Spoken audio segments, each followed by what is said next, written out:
Let the audience build up here today.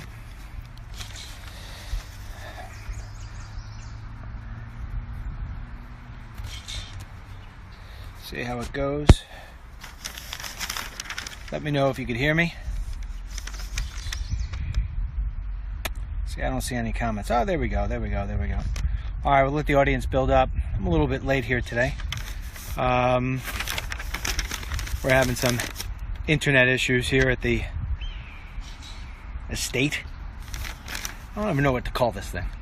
So yeah, we're a little bit here late today because of internet issues, and we're trying to find a spot where things can operate well, and so I'm hoping this is it. So I'm going to go through a bunch of different things with you here today. I mean, what a day of news. In fact, there aren't many days like this day, where most days, you know, you try to find the different needles in the haystack to talk to people about, and try to keep it interesting so it's not the same old, same old. Today is just the opposite. Today you have so many stories, it's so hard to figure out which ones to focus on. So what I'm going to do is I'm going to let the audience build up here for a couple of minutes, and I will tell you what it is that we will talk about, and also just dive into something real quick as a side note about the letters I'm writing to President Trump. But first of all, let me tell you that the 4 topics for today's Walk and Talk is this huge story that's covering every last homepage you could possibly imagine of anybody who covers news and politics. And that is a huge accusation from the Washington Post, which is obviously a paper and an outlet that is determined to take President Trump down. They put out a really hard-hitting piece. I think I'm going to have to go inside. They put out a real hard-hitting piece about President Trump and the fact that he put out classified information that very well could have put American lives in danger, American intelligent lives in danger. We're going to talk about that. We're going to talk about the fallout of that, the reaction to that. How is this happening? You name it. In addition to talking about that, hold on one second. Yeah, the connection out there is horrendous. So I'll just do it here from the studio. All right. We're rearranging the studio here. I think that's one of the reasons why we're having it, changing the screens around and stuff. So let you guys see that. Let's see where I could sit. No, sit on the sofa. So anyhow, what do we got? So we're going to talk about that as we progress here. We're also going to talk about Trey Gowdy, the fact that he pulled himself out. Why? Well, it's speculation, but I've got my reasons, and I'll get into that. We're going to talk about, at length, the longest, is what came out today about the DNC staffer who was murdered in Washington, D.C. Back about 10 months ago, and what has been revealed about that, and how it actually, in its own little on-about way, connects back to yours truly, but we'll get into that. Then Hillary Clinton, you know, she's back in the game, and we're gonna review. So those are the 4 topics we're going to cover. I'm going to try to get as much detail and keep it flowing for you as much as I can. Also want to tell you that, just on a side note, for those of you who do not know, last week I decided that I was going to start writing letters to the president every single day for the rest of his presidency, or for as long as, God willing, I'm capable of doing so. And the reason why is because there is obviously an all-out assault and attack on this man's presidency. And some of the things that he does, well, he brings upon himself. Some of the things that he does, could be avoided. We're going to discuss those day in and day out for the rest of the time that he's in as a president. But what's happening is that everybody's focusing in on these things, and they're extrapolating them, many times adding in their own ingredients, unnamed sources, you name it. I feel as if the support for the president each and every day gets a little less than it was the day before. Again, some of it's self-inflicted. Most of it is because of what I've been telling you every single day. that the left continues to bang a drum. They bang it hard. They know that if you bang a drum long enough, people will just start to talk about it in the way that they want it to be talked about. I have told you this. I have never been wrong on it. And now you're starting to see why it is that I've been saying these things to you going back before the inauguration even took place. And I told you, it's going to be Russia. And the thing about Russia is that it's almost impossible to escape, because you're damned if you do and you're damned if you don't. And what happened last night is a prime example of why it is that they picked Russia, and why it is that I told you that this was going to be the biggest black cloud hanging over our head, because no matter what you try to do as president, they will come at you and try to hold you accountable for things that you did or did not do. We'll get into that. But I also felt as if a lot of the things that I have been sharing with you and that I have been putting on DennisMichaelLynch.com, it gets copied. It gets stripped. I know the networks who follow me online. I know I get emails from some of these places. I know that our website is one of the more popular, reliable, conservative-leaning, if you will, websites. I say, why is it conservative-leaning? We report everything fairly, but when it comes to me expressing my opinions on that site, when I don't do news, I'm obviously going to lean towards Trump. I'm not going to deny it, but everything else we report fairly. And you know that because I've taken slack from you before. So when people know that they want something, that they want to know whether or not it's truth or whether it's been looked at, they'll come to our website. I know that some of these networks do that. And so because I don't have a nationally syndicated radio show, and because Facebook will limit the amount of people that we can reach, and because I no longer have my television show, my message gets out less than maybe somebody who does. And so a lot of the different things that I've been saying over the course of time have been picked up and repeated 2, 3, 4 days later, and all the focus goes in as if this person was the person who said it originally and came up with the idea. Now, it's not that I need credit. For those of you who've been around long enough to know that that's not the case. I think it would be helpful for the White House and the president if they were actually able to speak to the person who was coming up with these ideas, who were coming up with these strategies. And so therefore, I've decided that I write a letter to him every single day. And I write it and I send it off to his #1 person for the past 30 years. Today, I got an acknowledgement of my emails. So RG wrote back. Therefore, I know that they are making their way to the way that they are supposed to. And so I will continue on writing those emails every single day. Now, I'll use that as a lead-in, if you will, to go over our first topic, which is about Trey Gowdy. Yesterday's email was about picking a new FBI director. And I had emphasized to the president that you folks took a poll on our website, and that #1, that you by and large supported. The majority of people took it, supported President Trump and his decision to fire James Comey.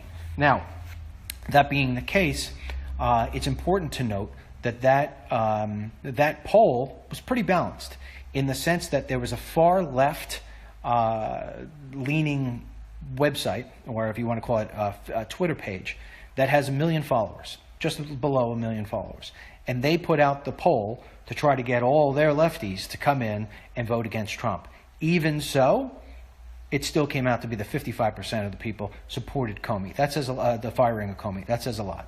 #2 is I explained to the president that 75% of the people who took the next poll wanted Trey Gowdy, and that he should not be basing his pick based on the influence around him in the DC atmosphere that says, oh, you got to pick somebody who comes in apolitical and unbiased. There is no such thing. Look what I just told you.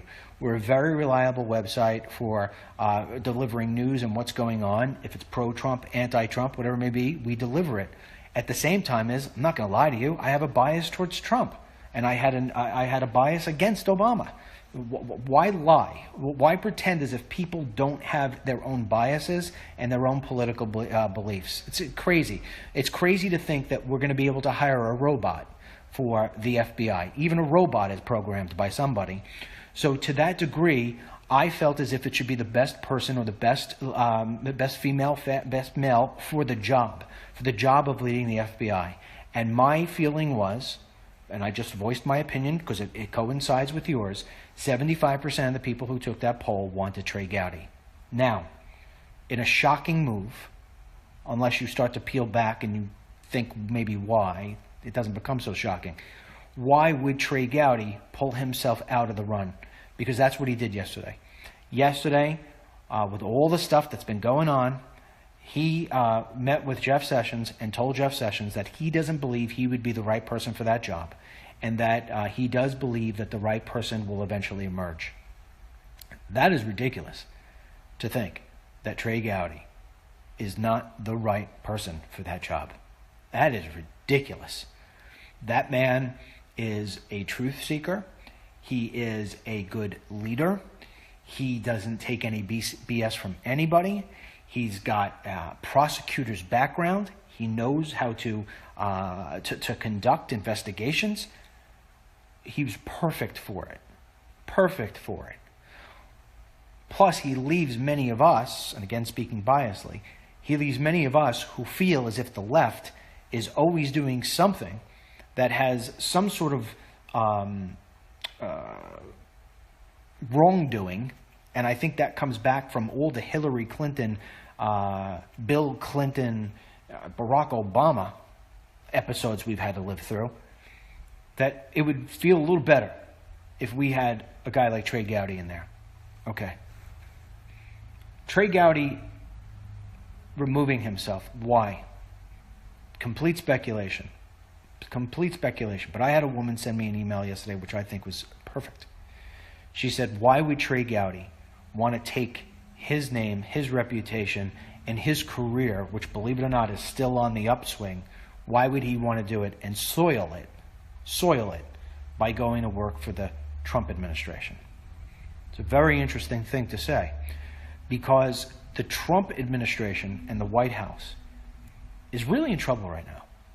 The messaging and getting things together and getting the message to ring true and to sound as if everybody is on the same page is not working well. And I'm a supporter of the president. I am a supporter of everything that this White House is trying to do, as far as I see it, on its face in making America great again. But it has itself a major communications problem.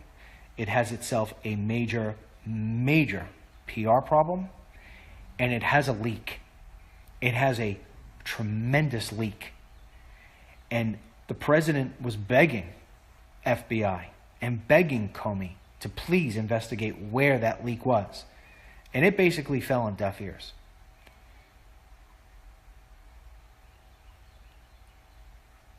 Trey Gowdy, very well, likely, sat back and said, why would I want to be a part of that? Am I going to be recorded if I walk in? Am I going to be recorded in every presidential conversation I have?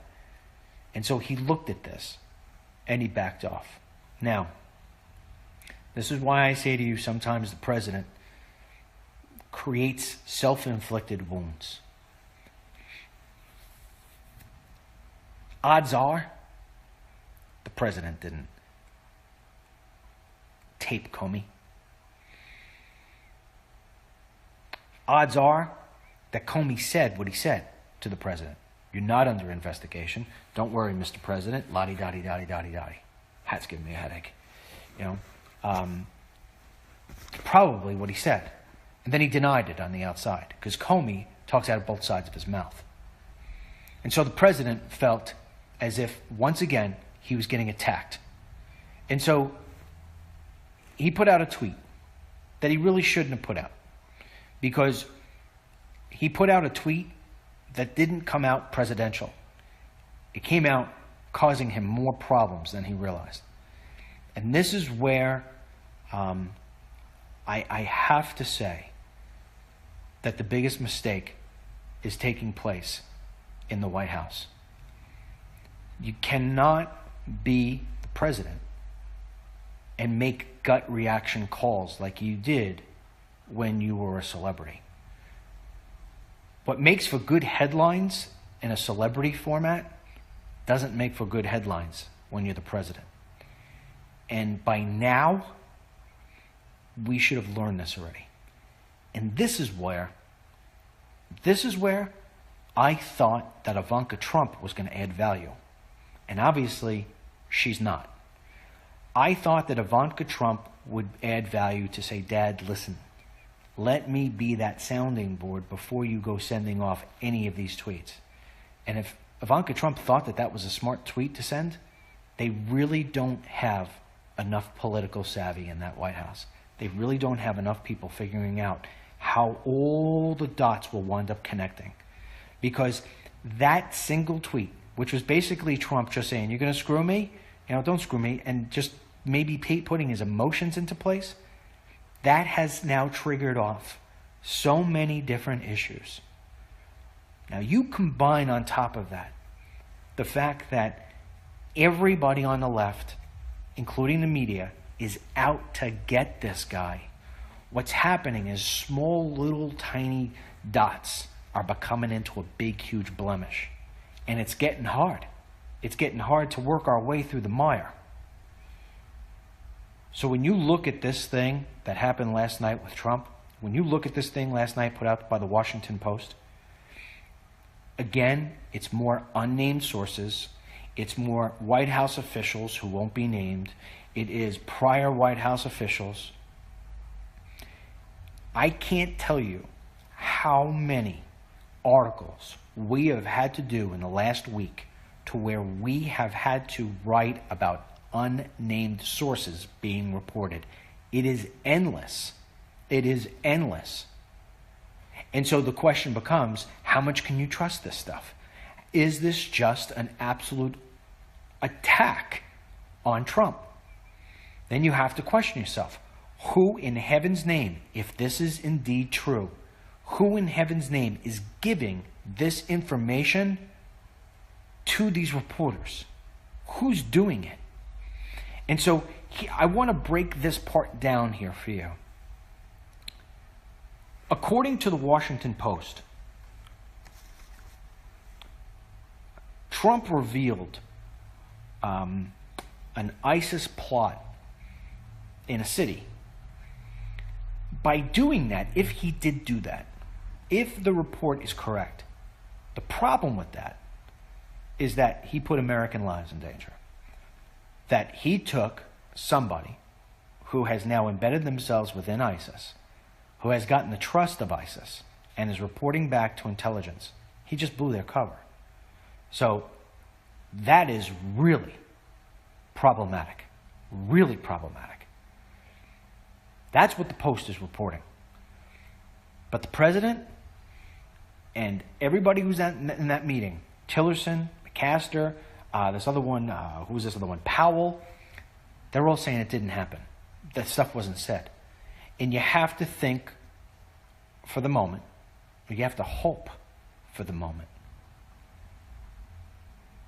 that if the president was having that conversation, and he was having what I sometimes refer to as diarrhea of the mouth, he just was going on and on and on and on and on and on, and he's flowing, and he's not recognizing that he's crossing the line, you would hope that one of these other people there would have turned around and put a stop to it. Would have told him, hey, Mr. President, can I talk to you for a second? And stopped it. That is not what the conversation was, based on what these other people are saying. The people who were in the meeting are saying, hey, we had a conversation that was germane to public information, things people already know, stuff that is of common interest to us and the Russians because we're both dealing with ISIS. The world is dealing with ISIS. The world is dealing with Islamic terror. Without us being in that office, there is no way to determine what exactly was and what exactly was not. And so this is where the president has to get reins of the communications that is taking place in his White House. Because the optics They look terrible. They look terrible. He's got Comey fired on day 1. He's got the Russians in his office on day 2. He's now got this report a week later saying that he gave information to the Russians that he shouldn't have otherwise given, putting American lives in danger. The narrative here is starting to escalate to a level to where if the controls aren't placed real soon, we're going to have ourselves issues of epic levels. And it's hard enough for a president on the right to get the trust of the American people. It's hard enough to have people believe what it is that you're saying. And that's, look, the worst thing in the world is having the American people feel as if they can't trust their commander-in-chief. And all of us on the right, we didn't trust Obama. Remember how that felt? Take how you feel back in those days with Obama, and now understand that that's how the people on the left feel. That's how they feel. This has to be. This is a matter of messaging. This is a matter of being more coordinated. I think the president, one of the things he said the other day, and this will be my next letter to him, he said the other day to Judge Jeanine that Sean Spicer can't keep up with him because he's moving so quickly. Sir, Mr. President, we all want things done. There's no question. You know, I would have liked to seen the guys who are standing outside Home Depot right now working illegally. I would have liked to see them sent home already. But at the same time, as I understand that these things take some time to develop, slow down. Slow down. Got to stop making some of these simple mistakes that could be avoidable. Slow down. Got to get the reins. Got to get the reins.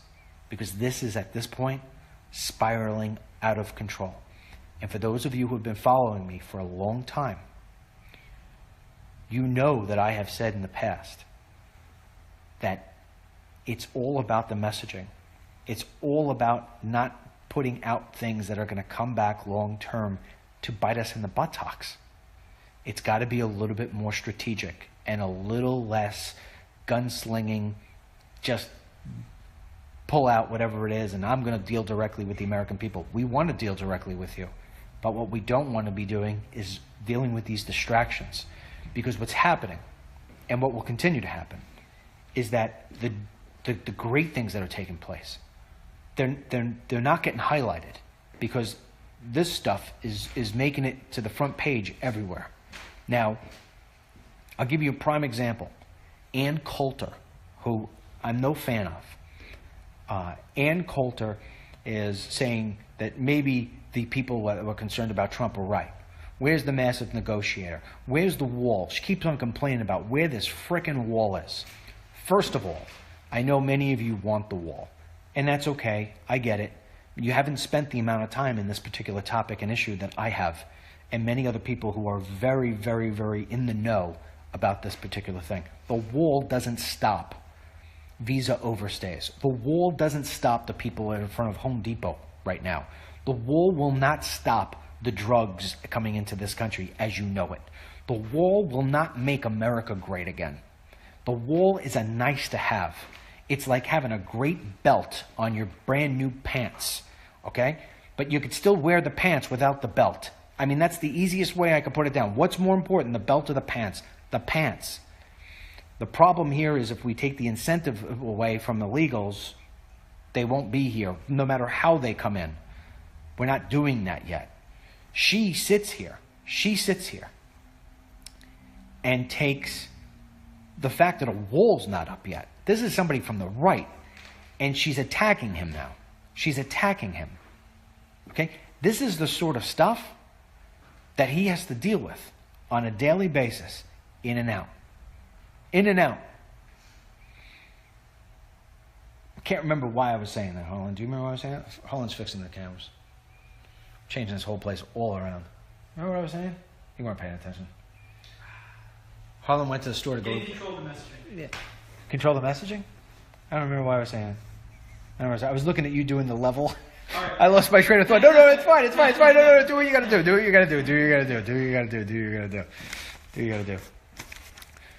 Anyhow, I don't know where I was going with that. I was probably going somewhere with it. But okay. I was talking about the slowdown part. So, Ann Coulter wants a border wall up already.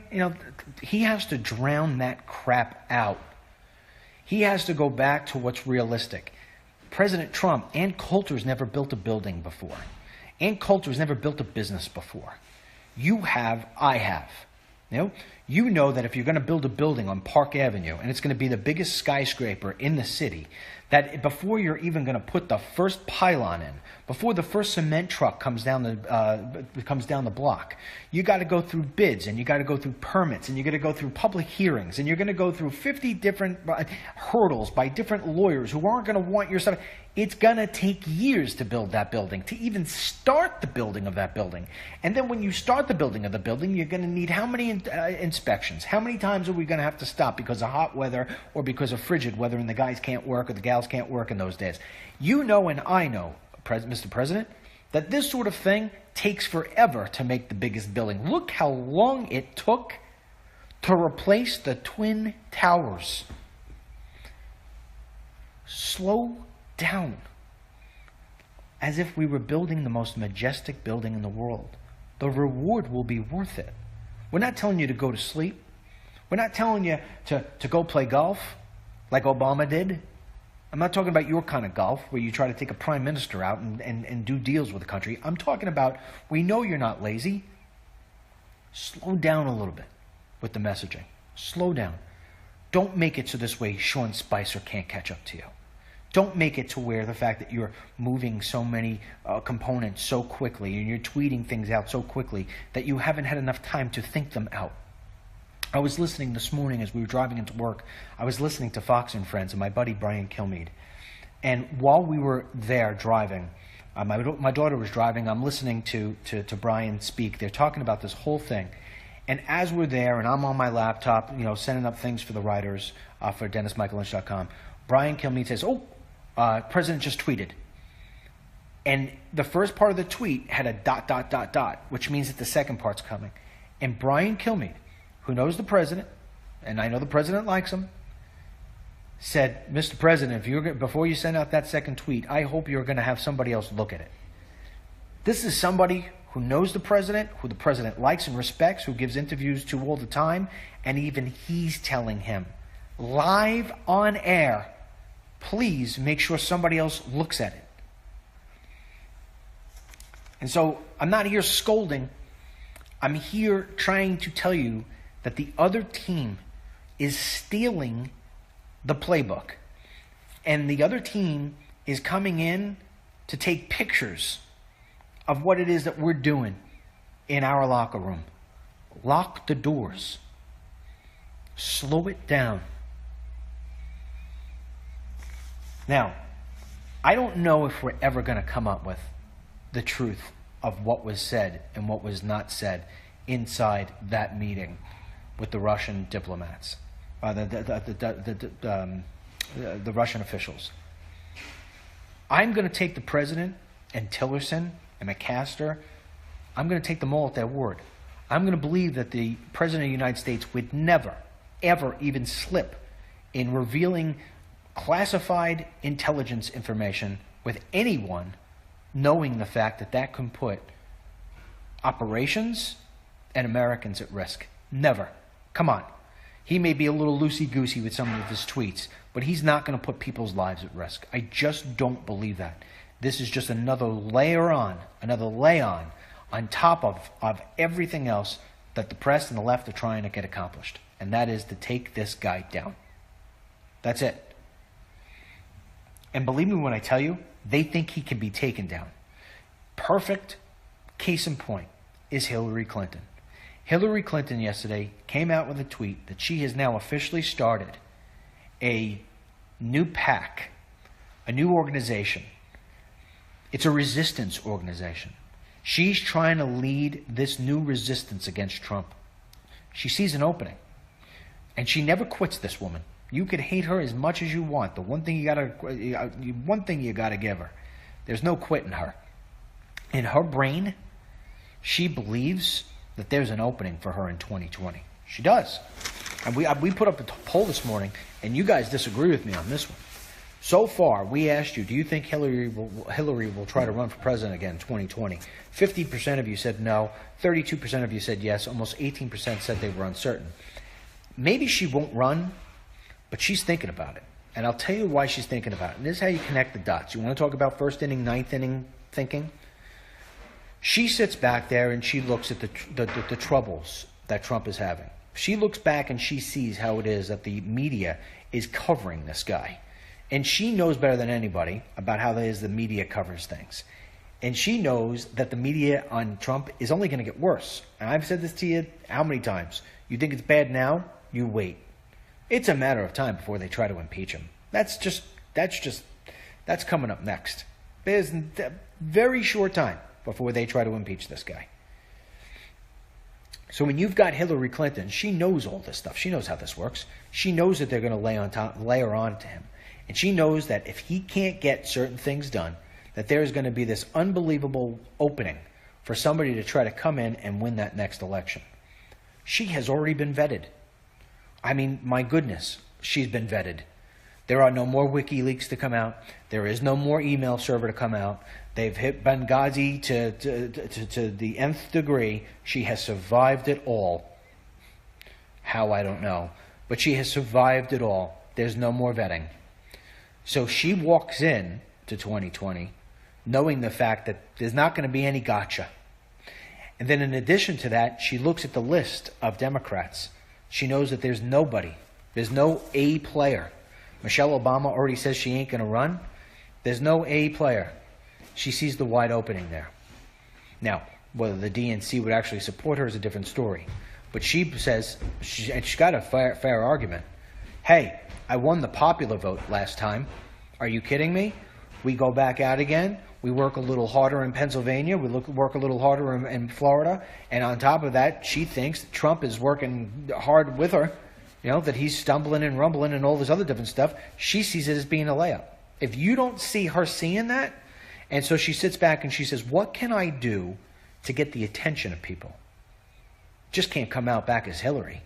And so she starts this whole thing, this resistance, because she sees how popular that is on the left, the resistance. You don't think that's popular?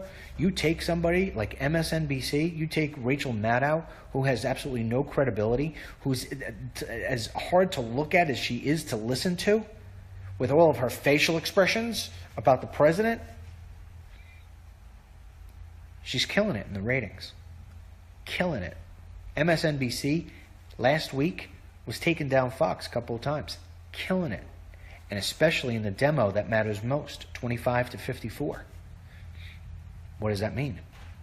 That means that people don't want to tune into Fox News' praise of President Trump. They want the meat to chew on. They want the meat to chew on Trump, anti-Trump. She knows that there's a resistance. And so she wants to lead that resistance. She's coming out of the woodwork. She's making tweets. She's out there. You don't think this woman's going to go give it another go? You're mistaken. You're mistaken. And she's got her whole donor list. And she's got all those donors that are out there who think she's the cat's meow, crying, but she didn't get it. Here's her second chance. Give it to her. Don't fool yourself. Don't fool yourself for a second to think that this woman is going to do it. And Mr. Trump, if this is the case and this woman goes, you got nobody to blame but yourself, because you let her escape out the back door because of your big heart. And that's why I come back and say time and time again, gotta think differently. We gotta be strategizing better. Reince Priebus, good man, ain't getting it done. There needs to be a little bit of new blood in the White House. That's why I'm going to keep on sending you letter after letter after letter after letter. I know the mainstream media is difficult, but you can fight back on this. There's a way to change this narrative, and it ain't happening. You know, the president is trying to have a punching match against the press. Mr. President, this is an age-old thing. You don't have a fight with the guy who has the bigger microphone, you will lose every single time. And although you have 25 million people on your Twitter, half of those people hate you. You look at any tweet you put out, the responses below are attacks. They're waiting for you to make the next tweet. You know, the guys with the bigger microphones are the ones who are sitting in living rooms at 33 million people per clip per night. MSNBC, NBC, CBS, MSNBC, NBC, and CNN. Okay, they got the big microphones. We can't be feeding them crap. They're going to win this war of words. We got to beat them with results. That's how we win this game. With results. With results. I wish he had better people in there. I'm confident that there aren't better people in there. Because if these people are saying this to the president and he's not saying it and he's not following it, well then our problem is with the president himself. And we're just taking the scenic route to find this out. But I don't think that's the case. I think the problem is there's just no cohesiveness in there. There is nobody who is taking in the reins and saying, Mr. President, we need your brilliant negotiating skills. We need your brilliant business mind. We need your ability to bring people together, sit them down at the table, and get things done. But you shouldn't be worrying about the nuances, man. Let us bring the business to you. You stop bringing the business out to people. Let's just tone this down a little bit so this way we control things. Just like a quarterback in a football game. You know, the 2-minute drill is fantastic and all when you're down, but you don't run that all game long because it's helter-skelter.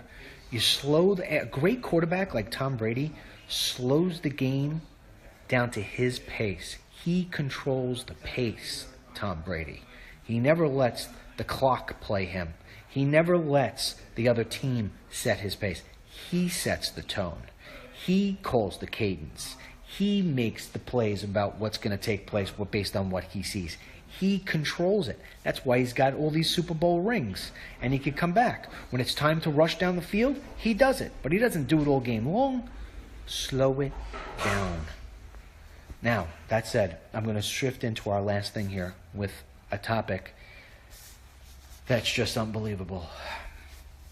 There is a young man, or I should say there was a young man. His name was Seth Rich.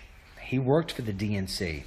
He was, I can't remember his exact title, but he was in charge of voter, there's my Long Island, voter data. And so he had access to servers and to information. This boy, and he was a young man, was walking home one night in a more affluent area of Washington, D.C. It was late. And he got shot, killed. They tried to pawn this off as a robbery, gone bad. Because Seth Rich, all of his personal belongings were on his body when he was found. Immediately, those of us with half a brain put 2 to 2 together and saying, this doesn't make sense. Why was this boy murdered late at night? Now, if you've been in DC before, there are some sketchy areas that you would never want to go to at nighttime. This place is not one of them. So, one of those sketchy guys who were out at 2 or 3 o'clock in the morning would have to be somehow transported to this nice area and say, oh, 2 or 3 o'clock in the morning, I'm just going to wait for a young guy or a young gal to walk down the street and we're going to rob him. Because I'm going to get a lot of money, or I'm going to get a really expensive watch, or I'm going to get some credit cards. The thought of that alone is just ridiculous. If you're going to do that, there are plenty of other places that you could go. You could go outside a bar where you know you're going to take advantage of somebody who may be intoxicated. You can go by the train station where there's cabs coming in and out of all the time. There are plenty of places to go in Washington, D.C. if you want to commit that sort of crime for the sake of stealing, robbing. Okay. Seth Rich wasn't a, overly big dude, And in addition to that, there were no signs of struggle whatsoever with Seth Rich. So it's not like the guy came up to him and did something like maybe I would try to do, take the gun away, and all of a sudden there's a battle and a scratch goes on my face and whatever it may be, and before you know it, we're down the ground and we're fighting around and roughing around and my body's all, everybody's all ripped apart and whatever, and the guy gets the gun and shoots me in the back. It's not the case. It wasn't it at all. So obviously somebody came there with the intent to kill, not the intent to take. But this thing was so hush-hushed, it was so blown under the rug, nobody paid any attention to it, that it just was let go. Well, I paid attention to it, because it didn't make sense to me. And so, using, the skills that I have acquired over the course of time, and knowing how it is that the media just blows off things that shouldn't be blown off, and knowing the fact that there would be many, many people who were going to try to cover up this story, because even if it was just a robbery gone bad, the optics here look horrible. Guy with access to DNC information killed on or about the same time as all the WikiLeaks stuff is starting to come out. No, please. And if you remember at the time, WikiLeaks, what they were saying was that they were going to release this stuff and it was going to be a slow drip. So if you're sitting back there and you're saying to myself, and you're in DNC or you're in the Clinton camp or whatever, you sit back there and you say, slow drip. I don't know what else this guy has. Well, this drip has to end. That's how I took it. And I'm not a conspiracy guy. Especially for those of you who have been with me for a while. What do I always do? I slam the conspiracy people. I'm not a conspiracy guy at all. But it just seemed too weird to me. So on a Monday night in August 8th, I believe it was, I had my opening monologue for Newsmax. And for those of you who don't know, I say it all the time, I was the #1 show on Newsmax from January 19 or 18 when I started my show till August 11 or 10 when my show was ended. There was not a single night when I did not have the dominating ratings at Newsmax. Not one. Even if the other shows had on Donald Trump, I still won. That's relevant. I'm not telling you so I go like this. I'm telling you because it's so relevant to the story. So what I did was I wrote an opening monologue on live TV, because but prior to that, my show wasn't live except for on election coverage nights on Tuesday nights. My show was always taped, just like Hannity and O'Reilly's taped. So we would tape the show, but we moved to a new location, and I didn't want to do tape shows anymore. And one of the reasons why, not all the reasons, but one of the reasons why, is because DennisMichaelLynch.com was becoming so successful that I wanted more time during the day to work on DennisMichaelLynch.com instead of having the show being in the middle of the day and what have you. I said, look, let's just put it up at nighttime at live television. Plus, how many times, especially with elections, we're putting out a show at 9 o'clock at night, we're taping it at 5 o'clock in the afternoon, we're missing the new breaking news. We can't do it. So when you collectively put it all together, we went with a live show. This was the first live show that we had done.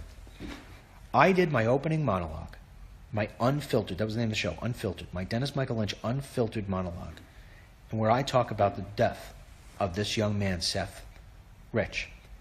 And I said on that night that although I had been fighting for Trump for all those months, I was now shifting my focus to fight against Hillary, because I believe that there was wrongdoing in this murder and other murders that had taken place over the course of time. I just thought, this is just too coincidental. But this Seth Rich one was the one that really hit home. And that I was going to use the rest of my months to do what I do really good, and that's digging down deep, just clamping on like a dog. That's why I wanted Trey Gowdy in their FBI, because I know he's got that kind of mindset, that once I grab on, I ain't letting go, and I'm going to dig and dig and dig, and I will have every night of this show dedicated to giving out the information people need to know about Hillary. Now, you have to understand something else. Prior to me going to Newsmax, for 8 years, Newsmax had video clips. They would take their video clips, they'd put them up. I think they collectively had, I'm going to say 20,000 clips, or maybe it was 2,000 clips. I don't know what it was, but let's just say it's 20,000 clips that collectively pulled in, I don't know, 20 million views. In the 8 months I was there, I had a couple of hundred clips that wound up grabbing well over 100 million views. So my show, although the highest rated on the network, I was reaching so many people on the web. The stuff that we were putting on Facebook, the stuff that we were putting all over the place was getting shared. And we had some posts that got shared 50, 60, 70,000 times. Shared, not played, shared. So my objective was that I would use the show, do the show, but then we would continue to do what we were doing for 8 months, with the permission, by the way, of Newsmax. This is, I'm telling you, when I'm dumping on you right now,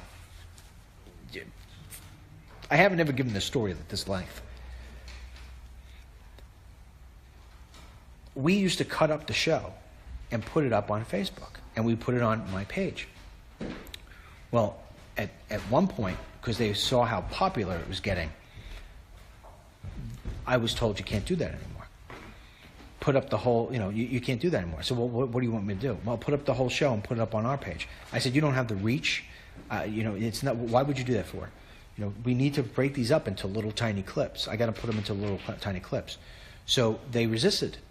But then when I went back, I said, all right, well, I'm going to say right now, the ratings on the show are going to go down, because this is the way you guys aren't putting any money into advertising anything. This is the way I'm getting people in every single night. They're seeing about my show. They're learning about my show, and that's why our numbers continue to go up. You pull that away, I can't help you. Keep it in. Okay, fine. But they knew how effective it was. They were seeing the shares. I got the email saying, we've never seen anything like this before. So when I was doing my Seth Rich thing, I knew what was going to happen. That eventually, with the sort of reporting that we were going to do and the sort of clips that we were going to do, I knew that eventually we were going to get to the bottom of this thing. I knew it. There was no other way, because nobody else was going to put the dedication in that we were going to put in. And they knew it. Well, on Tuesday morning, on that Tuesday, I had to take off. So right after Monday, I took off on Tuesday. But I got a letter stating from Newsmax management that I was no longer allowed to dictate the topics of my television show. Number one guy, by far, the only thing you have going in your network. In fact, I was described as the tent pole to bring up the whole circus. The whole tent. I call it a circus. Why would you all of a sudden stop that? Why? And it's important to note that the founder and owner of Newsmax is a 7-figure donor to the Clinton Foundation. And this is why you hear me bitch and moan when I see Donald Trump hanging out with Chris Ruddy, because that's who he is, Chris Ruddy. Chris Ruddy now has shifted gears, and now he is a member of Mar-a-Lago, and periodically you see him hanging out with the president, and now going on CNN and everybody else touting the president. This is a guy who donated over $1 million to Hillary Clinton and the Clinton Foundation. It gets worse, okay? So I'm told on Tuesday that I can't dictate my own topics anymore. Where does that come from? It's not like we got something from the FCC that I did something wrong. It's not like I cursed on television. It's not like my ratings had dropped to the cellar. Why? On Wednesday, I go in and I have my live. And on Wednesday, I said that I was not going to be dictated to. And in addition to that, they wanted me to play an anti-Fox clip and put it all together, while I'm saying I'm not going to do that, and I'm not going to be dictated to, and I'm going to reveal what's going on with Hillary Clinton, and that's what I'm going to focus on. They literally pulled the plug as I was talking. Harlan, look at Harlan. There he is. I was there. Harlan was there, sitting right there. You see Harlan? He's playing with the boom. Where is he? Oh, I got you in there, Harlan? Yeah, there you go, there you go. Yeah. Yep. Everybody else is upstairs. So, Harlan was there. Pulled the plug. Right in the middle of the show. Left it to black screen. All right. Now, let's tie it all together. I'm fired. Show's over. Done. Right? When they come back from a black screen commercial, they replay Tuesday's show. A new show playing yesterday's news. When the WikiLeaks stuff came out, there were emails from Chris Ruddy to John Podesta. John Podesta, Hillary's John Podesta. There were emails from Chris Ruddy to John Podesta providing information that was gathered from meetings that Ruddy had with Republican lawmakers, giving the information to Podesta, setting up meetings so this way he could meet with the president, Chris Ruddy. All right? All right.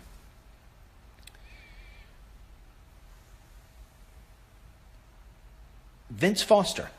Some of you know the name Vince Foster. Vince Foster was part of the Clinton White House when Bill Clinton was in. He was killed. Police reports say he killed himself in a suicide, but everybody else who knew him said he would never do that sort of thing.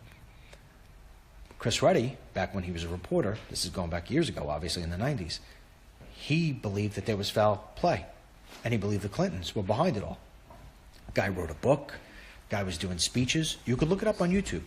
Look up Chris Ruddy, Hillary Clinton, Vince Foster. You'll see the videos yourself. This guy was like going after the Clintons. All of a sudden, just ended. Just stopped. Went from going after the Clintons for their role in Vince Foster not being alive anymore, to donating $1 million, to taking pictures with Bill Clinton, to saying that Hillary Clinton wouldn't be all that bad of a president, to when WikiLeaks was out, not a thing on Newsmax's website about WikiLeaks. Meanwhile, every other place had it. Number one guy taken away. One of the reasons being is because of my monologue with Seth Rich and the fact of what I was going to be doing. You tying this all together? Now you wonder why, when I see this guy at the White House with President Trump, I freak. Now you know why. When this guy comes, when he's on CNN, this guy, remember this, this guy was on CNN after he had dinner with Trump. Chris Ruddy went on CNN and said all these bad things about Trump's administration and Priebus. Now, grant you, I just said earlier here that I thought that Priebus is not doing the job he has to do, but publicly slamming the guy a couple of weeks into the administration. Who does that? Who has dinner with the president and then then goes and says that kind of stuff to CNN of all places? Yeah. And we're wondering why there's leaks? Come on. Now, news today is that Seth Rich, well, first of all, let me step back. The parents of Seth Rich have been uncomfortable about the fact that there's not enough information coming out about how it is that their son was killed, who killed him, what have you. So a private investigator is now on the case.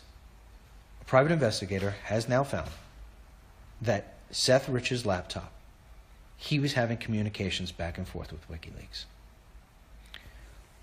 Julian Assange from WikiLeaks has basically tipped his hat numerous times about where it is that he got the emails from. He said over and over again that he did not get them from Russia. WikiLeaks has not ever been hit for putting out false information. WikiLeaks has a perfect track record for more than a decade. Never once has anybody come back and said, those emails are fake. They really didn't come that way. Even Hillary and the DNC, they didn't say the emails were fake. They've been calling foul that the Russians have been playing, that they hacked in on the election, that they altered the fate of the election by meddling in our elections. And the Russians, although I don't trust them as far as I could throw them, have said, listen, we didn't do it. WikiLeaks twice, Julian Assange, from his Twitter account, has pointed to articles that have stated that Seth Rich was the person who quite possibly gave all the emails over to WikiLeaks. Twice he has sent that. Twice. Now, the information comes out today that this private investigator says the police, nobody will cooperate with him. But this is what he's found so far. All the police, everybody has wanted to tuck this under the rug. Rid of it. Get rid of it. And we wonder why there's leaks. Please. Please. Now here's the craziest part. Well, it's not really crazy, because I think I have a take on this. It's not going to sound the nicest, because I feel bad for the Rich family, Seth Rich's parents. But Seth Rich's parents do not believe that their son had anything to do with WikiLeaks. They do not believe that this narrative has any place. And yet, meanwhile, they're saying, hey, we don't think that this robbery was a robbery, or whatever it may be. My take is they just don't want to admit that their son, a Democrat, I'm going to assume they're both Democrats, that their son would have taken information and leaked it to a place like WikiLeaks. That's what it is. They don't want their son's image to be tarnished. And I, as a parent, I can understand that completely. I can understand that completely. And I understand. I understand it. But at the end of the day, none of this, you could speak to any cop out there, none of this comes back to pointing to a robbery gone bad. None of it.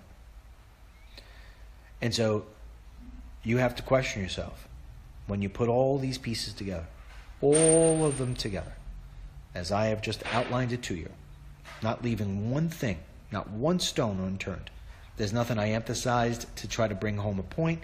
There's nothing I spun. There's nothing I tried to exaggerate or elaborate on more so to try to just sell this theory. Listen, at the end of the day, I don't know Seth Rich. I feel so sorry that the young man is gone. I feel horrible for his family. At the end of the day, I'm not going to apologize for what it is I think, what I think everything adds up to. This is going to dig and go deeper, and it's going to go more, assuming that this private investigator just doesn't all of a sudden tomorrow, I was wrong. I made a mistake. It really wasn't his laptop. Yeah. Then the other argument you're going to get, I'm just going to put it out there now, is that WikiLeaks and the Russians hacked Seth Rich's computer and planted these things in there. Please, it's not the case. No, if it smells like a snake and it moves like a snake and it sounds like a snake, it's a snake. So those are the stories today that I wanted to go over with you. Stuff about the Post with Trump and the Russians.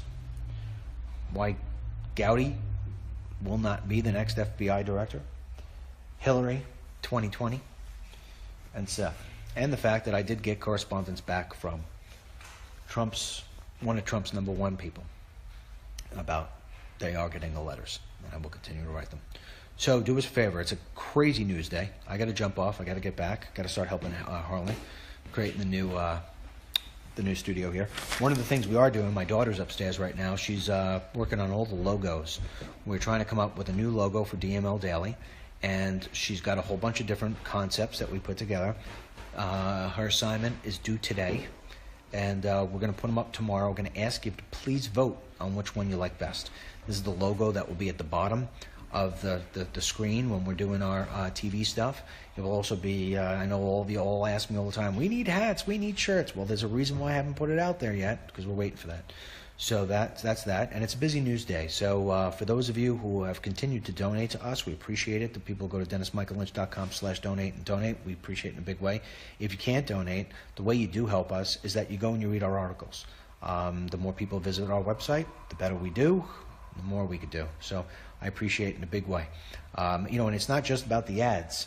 You know, the more people who go into our website, it helps us when we want to go get guests, when we want to go do stuff. We say, hey, listen, our numbers continue to grow, and people, you know, look, people want to be seen. So for us to get the great guests that we've been getting, and to even get new ones, you know, when we tell them, hey, look how good we're doing, look how many people chime in, then they say, okay, yeah, it's worth my time. So anyway, that's if you want to help, that's how you do it. All right, that said, until tomorrow, which. Oh, again, one more thing, too. I've been getting a lot of things. We can't find you on the app. You will. Right after we're done here, because we're not doing this with the cameras, we're doing it with the cell phone. Once this is done, we'll download this. We'll upload it to YouTube. We'll put it on our website. We'll put it to the app. So you will get it eventually. That's why you don't get it when we do the cell phones like this. It's not on the app. It's not on the website. I can only do it through Facebook this way.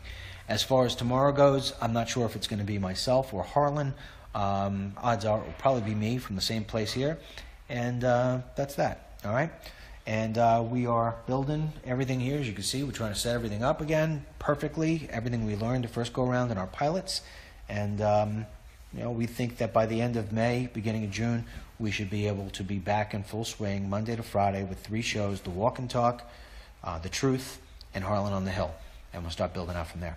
So thank you very much until, oh, wait. Mary tells me I always have to at least acknowledge a couple of people. So let's see what we have here.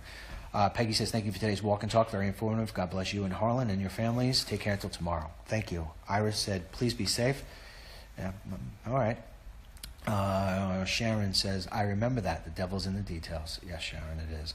Anna says, love your letters to the president. Good. Later on today, we'll send another one.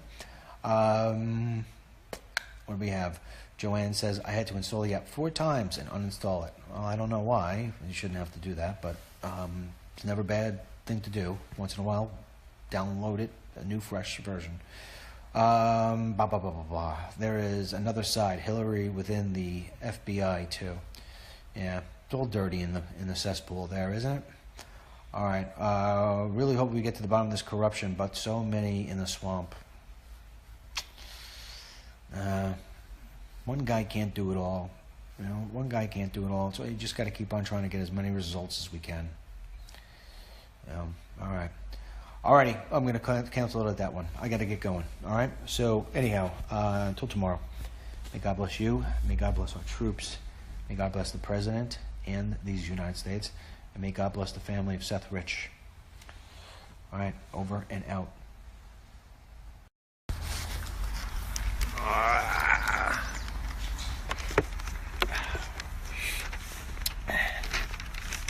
Let the audience build up here today.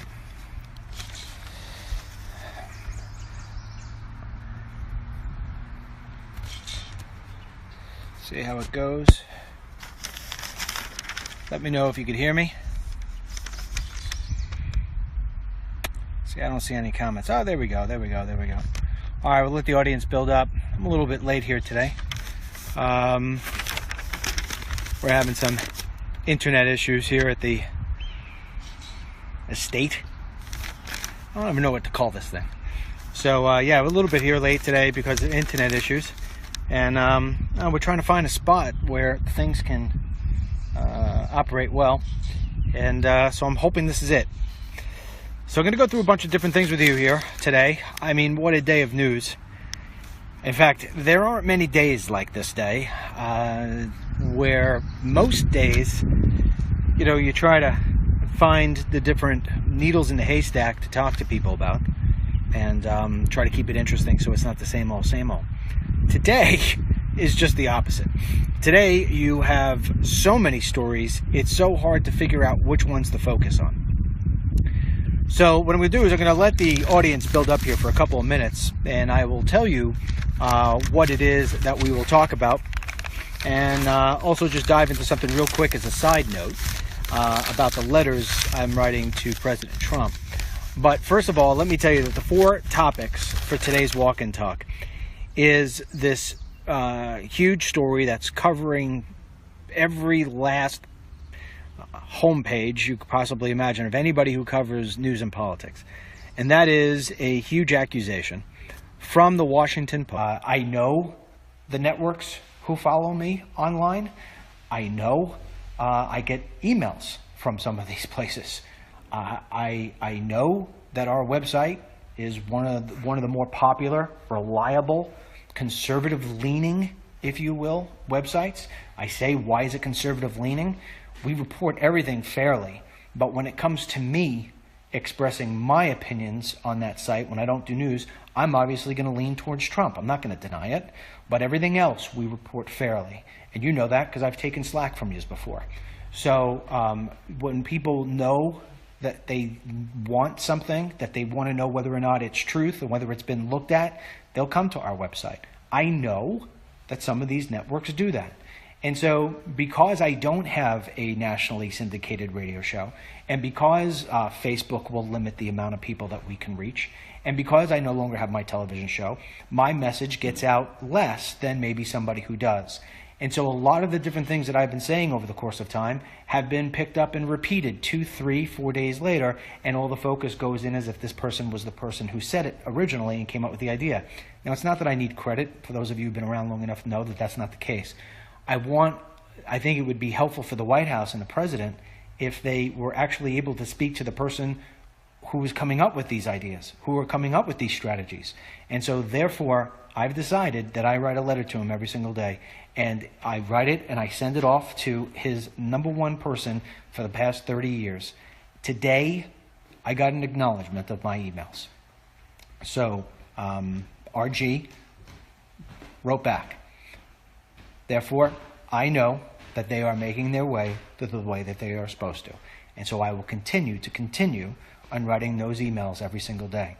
Now, I'll use that as a lead-in, if you will, to go over our first topic, which is about Trey Gowdy. Yesterday's email was about picking a new FBI director. And I had emphasized to the president that you folks took a poll on our website, and that #1, that you by and large supported. The majority of people took it, supported President Trump and his decision to fire James Comey. Now, that being the case, it's important to note that poll was pretty balanced in the sense that there was a far left leaning website, or if you want to call it a Twitter page, that has 1 million followers, just below 1 million followers. And they put out the poll to try to get all their lefties to come in and vote against Trump.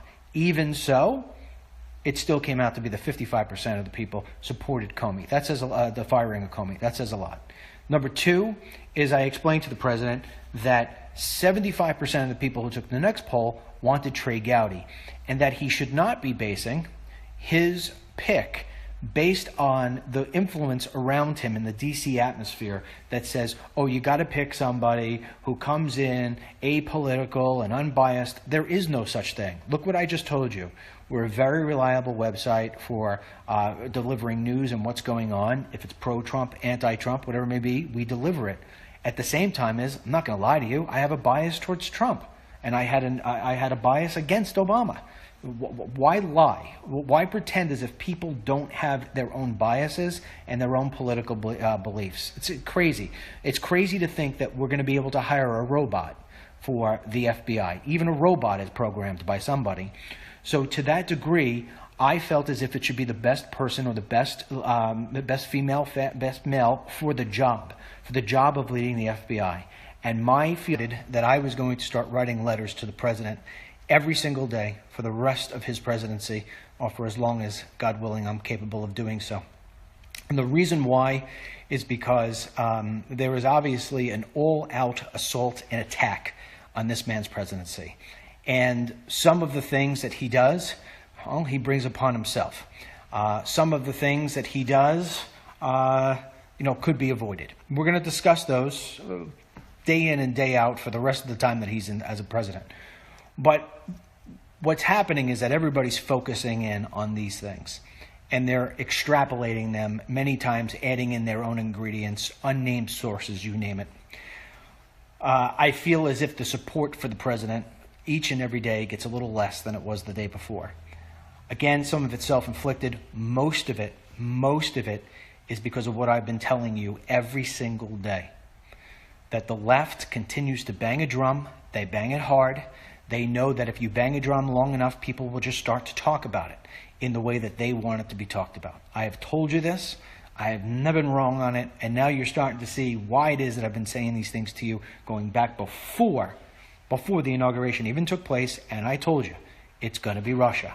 And the thing about Russia is that it's almost impossible to escape, because you're damned if you do and you're damned if you don't. And what happened last night is a prime example of why it is that they picked Russia, and why it is that I told you that this was going to be the biggest black cloud hanging over our head, because no matter what you try to do as president, they will come at you and try to hold you accountable for things that you did or did not do. We'll get into that. But I also felt as if a lot of the things that I have been sharing with you and that I have been putting on DennisMichaelLynch.com, it gets copied. It gets stripped. Which is obviously a paper and outlet that is determined to take President Trump down. They put out a really hard-hitting piece. I think I'm going to have to go inside. They put out a real hard-hitting piece about President Trump and the fact that he put out classified information that very well could have put American lives in danger, American intelligent lives in danger. We're going to talk about that. We're going to talk about the fallout of that, the reaction to that. How is this happening? You name it. In addition to talking about that, hold on one second. Yeah, the connection out there is horrendous. So I'll just do it here from the studio. All right. We're rearranging the studio here. I think that's one of the reasons why we're having it, changing the screens around and stuff. So let you guys see that. Let's see where I could sit. No, sit on the sofa. So anyhow, what do we got? So we're going to talk about that as we progress here. We're also going to talk about Trey Gowdy, the fact that he pulled himself out. Why? Well, it's speculation, but I've got my reasons, and I'll get into that. We're going to talk about, at length, the longest, is what came out today about the DNC staffer who was murdered in Washington, D.C. Back about 10 months ago, and what has been revealed about that, and how it actually, in its own little on-about way, connects back to yours truly. But we'll get into that. Then Hillary Clinton. She's back in the game, and we're gonna review. So those are the 4 topics we're going to cover. I'm going to try to get as much detail and keep it flowing for you as much as I can. Also want to tell you that, just on a side note, for those of you who do not know, last week I decided